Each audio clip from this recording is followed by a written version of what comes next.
Hey there, everyone. Welcome to another astrology video. It feels like a little while since I've just sat down and chatted astro weather, but I really wanted to make some time to talk a little bit about the mid-month shift that happens starting next week.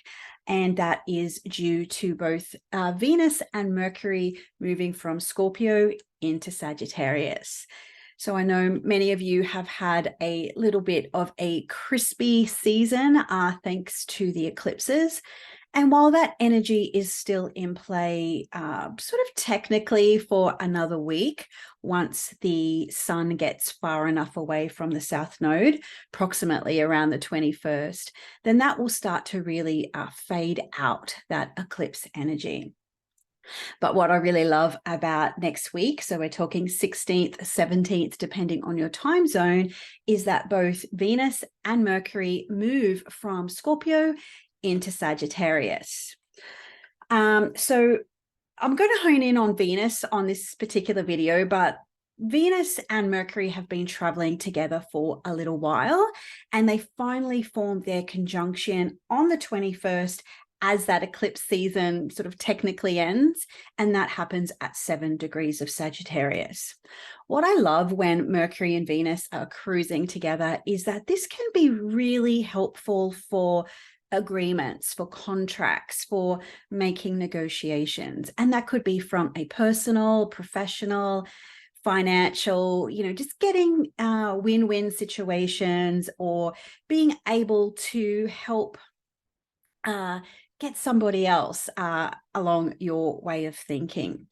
Mercury and Venus together have been in Scorpio, and that is where you're perhaps diving in, where you're skewing details, where you're feeling maybe emotionally weighed down. I mean, there can definitely be some benefits in going into that depths, but now it's time to sort of come back up for air, so to speak, and look at the broader picture of things, and some maybe expansive leanings, spiritual, religious. We're looking at big horizons right now. So with Venus in particular, what's really helpful for her, no longer being in Scorpio, moving through Sagittarius, while she doesn't have any essential dignity in that sign, it is sweet relief from the sense that she's just not in detriment anymore.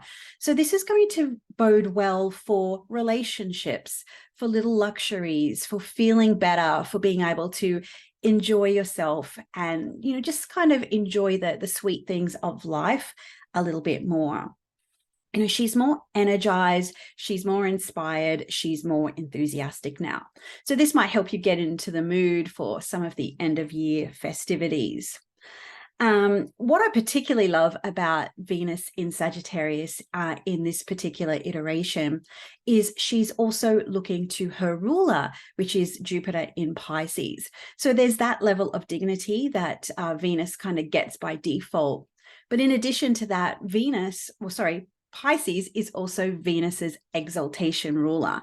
So we get a real double boost of expansive visions, enthusiasm, looking forward to the future, but also with the capacity to check in with feelings or check in, is that right? So this is a really beautiful energy for moving forward together, having discussions, because your Mercury is still in the mix.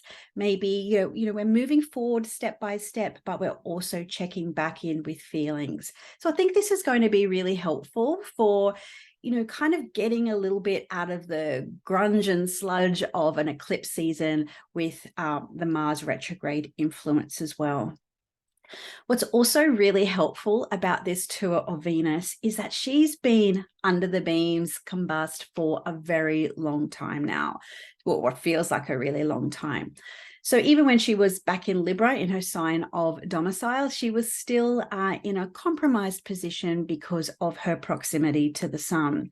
It was around October 23 when she made her superior conjunction with the sun at 29 Libra.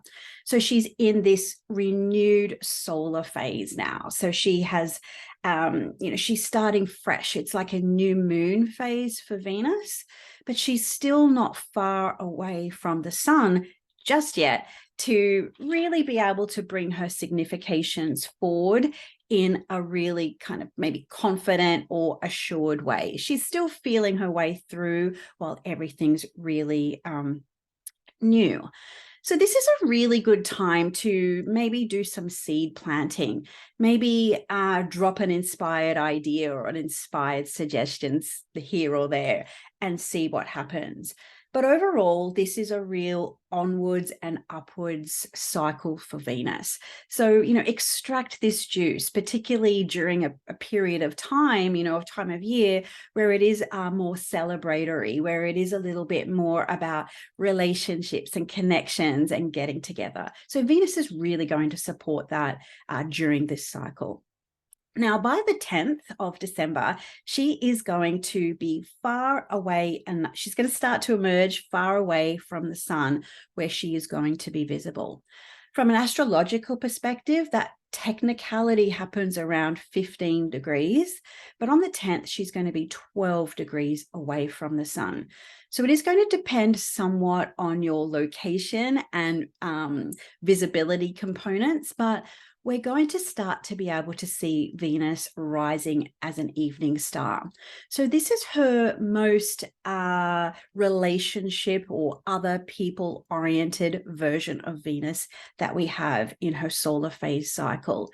So again, the idea of taking next steps, moving forward, big picture visions, but also checking in with the relationship, checking in with feelings, checking in with maybe other people who are also involved in your renewed enthusiasm. So it may not even be, a one-on-one relationship so much. So what I really love about this particular emergence of Venus is that we have another positive component to it. And so when this happens on the 10th, this is going to happen at 29 degrees of Sag, and she is going to square her ruler and her, which is Jupiter and Venus and Sagittarius is looking to Jupiter, but it also happens to be Venus's exaltation ruler.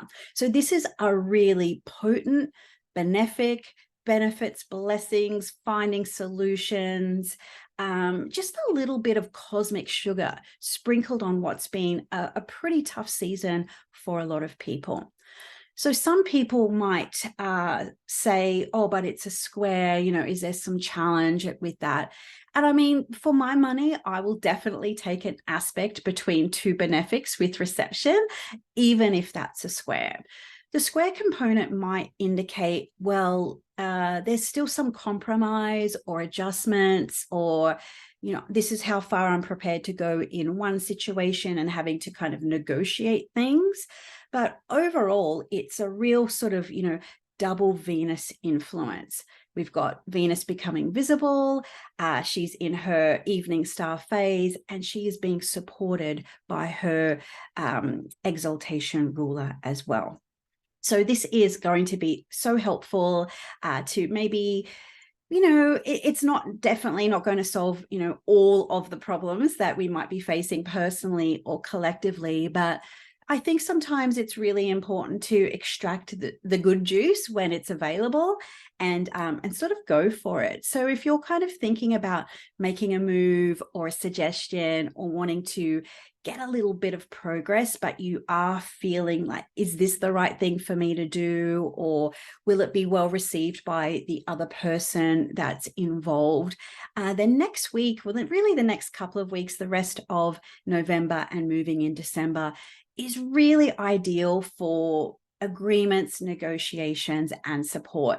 So if you're feeling a little bit dubious about asking for something, then you might actually be surprised if you do move forward with a little bit of enthusiasm, a little bit of fire, a little bit of inspiration. You'll be surprised just by how much people may be willing to jump on board with you. So with that, I hope that you've got a little bit of a nugget that you can take away for the rest of this month. And as we start to move out of that eclipse season, which I'm sure many of us, myself included, will be happy to see the back of.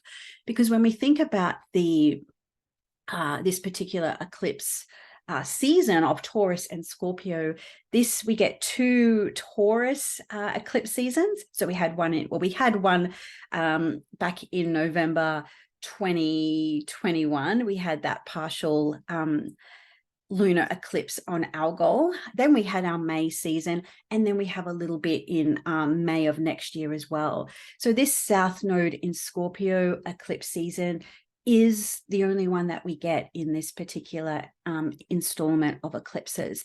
So it was the most punchy, if you like, or the most potent.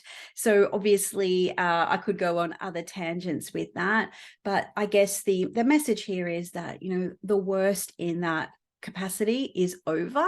There may be some tidy up, new vistas, new potentialities to explore, but yeah, I hope that this has helped you maybe change your mindset a little bit around it, or help you to look toward the future with a little bit more positivity. So if you do like this kind of these insights, I'd love to invite you into the Golden Circle, which is my astrology membership. I'll pop a link below. I've also had a few comments come through that YouTube does not show you my videos, and there's probably a couple of reasons for that. I'm really not someone who's going to say, you know, like and subscribe, you know. I just put my stuff out there and you can take it or leave it. But also too, I'm not playing the algorithm game, so I just don't feed this beast.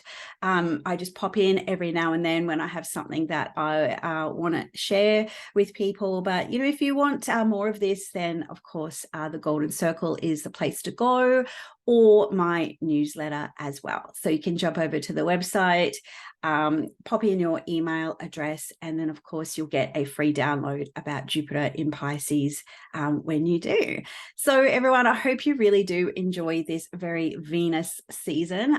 Definitely a welcome change in the astro weather. So until next time, I